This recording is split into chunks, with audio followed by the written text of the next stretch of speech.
Good morning बच्चों। हम लोगों ने पिछले वीडियो में विकास के बारे में पढ़ा था और विकास को हम लोगों ने यही समझा कि विकास एक के लिए विकास हो सकता है लेकिन वह दूसरे के लिए भी हानिकारक भी हो सकता है। उसके बाद हम लोग आज का टॉपिक है आय और अन्य लक्ष्य। ठीक है, तो क्या हम विकास के लिए वस्तु की प्रगति को देखते हैं? विकास क्या समझे हम लोग कि क्या हम सिर्फ विकास के लिए किसी वस्तु की प्रगति को देखते हैं या किसी और चीज़ पर भी ध्यान देते हैं? उसको समझने के लिए हम लोग पढ़ते हैं आय और अन्य लक्ष्य। अभी तक हम लोगों ने 2 या 3 उदाहरण देखे और उसमें विकास क्या होता है ये सभी उदाहरण और निष्कर्ष पढ़ने के बाद 3 बातें समझ में आई। इतने उदाहरण हम लोगों ने देखा, उसको पढ़ने के बाद यही बात समझ में आई, यही 3 बातें हम लोगों को समझ में आई कि नियमित काम लोग चाहते हैं। क्या चाहते हैं? कि काम मिले। कैसे? नियमित मिले, रोज़ाना मिले। यदि उन्हें रोज़ाना काम नहीं मिलेगा तो उसके परिवार के आय में कमी आ जाएगी। इसलिए वे चाहते हैं कि उन्हें जो काम मिले वो रोज़ाना मिले। दूसरा है बेहतर मजदूरी मिले उन्हें, मतलब कि काम के साथ साथ उन्हें बेहतर मजदूरी भी चाहिए।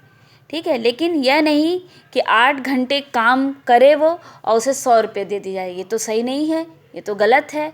यदि वो 8 घंटे काम करता है तो कम से कम उसे 300 रुपये देना चाहिए, तब ये बेहतर मजदूरी कहलाएगा। ठीक है, 100 रुपये बेहतर मजदूरी नहीं कहलाएगा, तो वो कम से कम 8 घंटे का 300 रुपये मिलना चाहिए। तीसरा पॉइंट है कि अपनी उपज अथवा आय उत्पादों के लिए अच्छी कीमत चाहता है।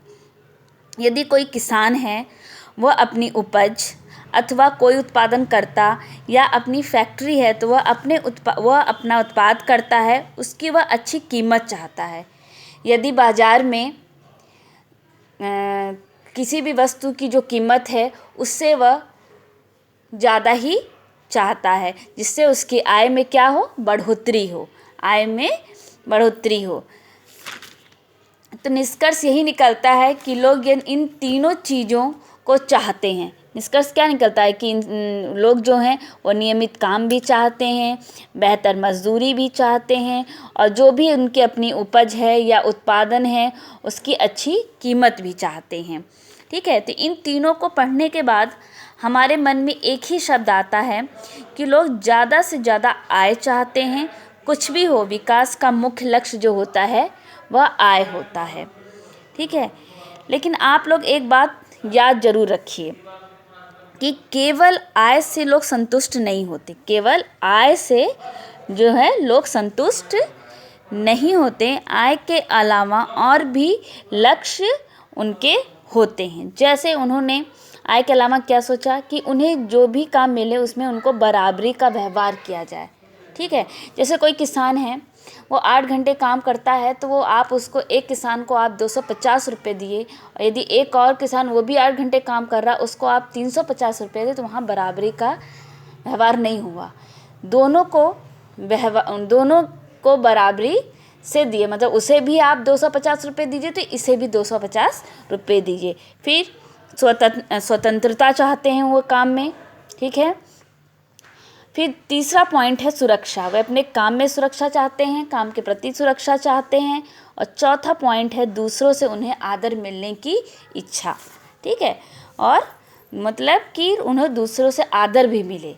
तो ये आय के अलावा इनके जो अन्य महत्वपूर्ण लक्ष्य हैं, ये 4 पॉइंट और हैं। ठीक है, अब एक उदाहरण के माध्यम से यहाँ केवल लोग आय पर ही निर्भर नहीं रहते बल्कि कुछ महत्वपूर्ण लक्ष्य भी होते हैं, उन्हें हम एक उदाहरण के माध्यम से आपको समझा रहे हैं।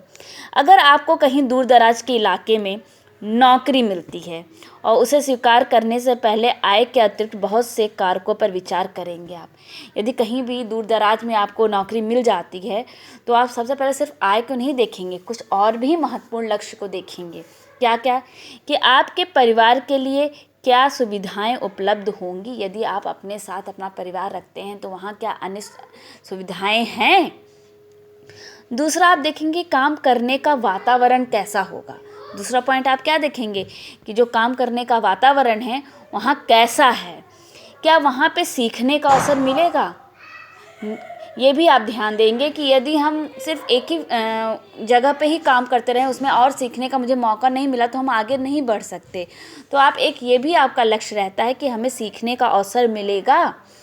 फिर काम के दिनों की संख्या कितनी होगी, ये भी आप देखेंगे कि हमें काम करने के दिन कितने मिल रहे हैं, क्या हमें कोई छुट्टी भी मिलेगी उसमें कि नहीं मिलेगी, कि हमें 360 दिन लगातार काम करने हैं, कि हमें छुट्टियां कितनी मिलेंगी, इस पर भी आप ध्यान देंगे। क्या नौकरी की सुरक्षा है।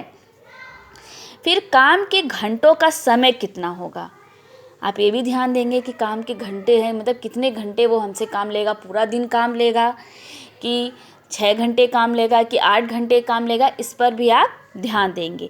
फिर छुट्टी के दिनों की संख्या और क्या नहीं, मतलब कि छुट्टी के दिनों की संख्या कितनी होगी, संडे के मतलब रविवार के अलावा और भी दिन छुट्टी के रहेंगे कि नहीं। ठीक है, अतः लोग मिले जुले लक्ष्य को देखते हैं, मतलब इन सब चीज़ों को देखते हुए वो आय को क्या है चाहते हैं।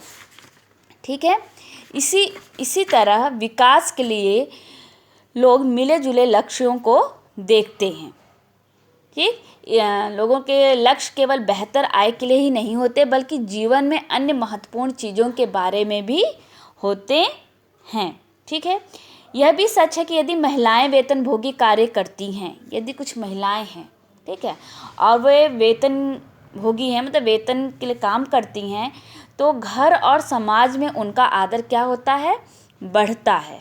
तथापि यह भी सच है कि अगर महिलाओं के लिए आदर है तो घर में उनके कामकाज से ज़्यादा हाथ बटाया जाता है। यदि क्या है महिलाओं के लिए आदर है, काम में आदर है, तो क्या होता है उनके कामकाज में, घर में भी लोग उनके कामकाज में ज़्यादा हाथ बटाया जाएगा और घर से बाहर काम करने वाली महिलाओं को अधिक स्वीकार भी किया जाएगा। सुरक्षित और संरक्षित वातावरण के कारण ज़्यादा महिलाएं विभिन्न प्रकार की नौकरियां या व्यापार भी कर सकती हैं।